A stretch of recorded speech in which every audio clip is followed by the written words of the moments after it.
Last week, the government introduced the Sugar Amendment Bill of 2023, aiming to establish a stakeholders' council and a formula for determining sugarcane prices.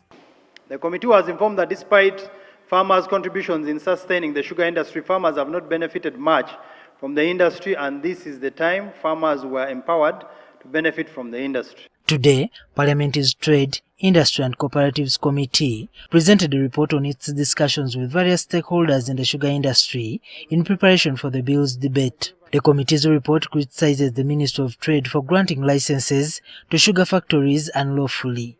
The committee considered a matter in which the Ministry of Trade, Industry and Cooperatives issued licenses in the disguise of certificates, stock letters of no objection to millers to establish sugar mills in some parts of the country. The committee noted that this was done in contravention of the Sugar Act 2020, which mandates the Uganda Sugar Board to issue such licenses. During the interactions with the Minister of Trade, Industry and Cooperatives and the Attorney General in a meeting held on Thursday, 25th January 2024, the committee received confirmation from both the Minister and Attorney General that the licenses so issued after the coming into force of the Sugar Act were null and void and needed to be revoked. The Attorney General informed the committee that the line officers in the Ministry of Trade, Industry and Cooperatives who issued the licenses should take personal responsibility for the anomaly and not the government.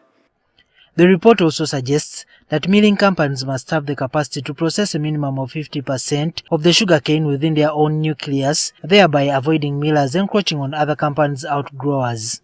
The committee noted that because of lack of nucleus farms for self-sustenance, the millers end up poaching cane belonging to other established millers. It was also established that some millers stroke licenses have kept their licenses without adhering to the Sugar Act 2020. This creates a production gap and stifles the sugar industry. The Deputy Speaker of Parliament has called on members of Parliament to ensure a balanced debate when the bill is officially tabled. When we are making this law, it's not a law for only farmers. There are also millers.